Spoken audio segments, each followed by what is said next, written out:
You have a large folder that is eating up a lot of your PC storage and will have to save space for other purposes. This video is specially made for you. In this video, I am going to show you how to compress a large folder on your PC to save space. Subscribe if you haven't done so, and let's get to work.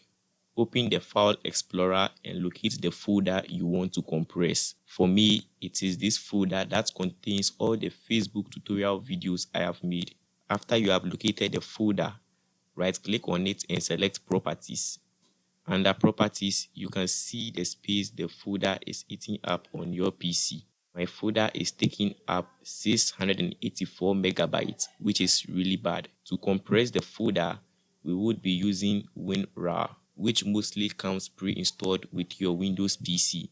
But if you do not have it, download it over the internet. Again, right-click on the folder you want to compress. Move to where we have the WinRAR option, and under the drop-down menu, select Add to Archive to open this window. Under the opened window, you can change the name of the archive, and clicking on Browse, you can change the destination folder of the archive, but I would leave the name and destination folder as default. Next, under Archive Format, make sure the RAR option is selected.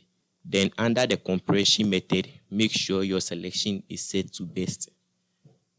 Under dictionary size, select 256 megabytes, but you can choose a number higher than that, but the compression process would use up a lot of your memory, so choose wisely. Now under the archiving options, make sure Create Solid Archive is checked.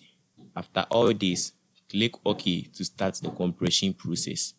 The time taken to compress the folder will depend on the size of the folder and the capacity of your PC's memory.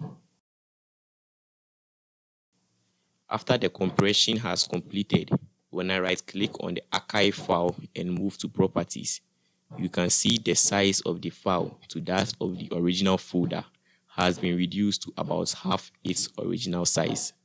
That is it for this video. If you love the video and would want to see more, kindly like the video and subscribe to the channel for more videos like this. If you want to know how to add other time of different time zones to your PC, I will leave the video on the end card for you to check it out. See you next time.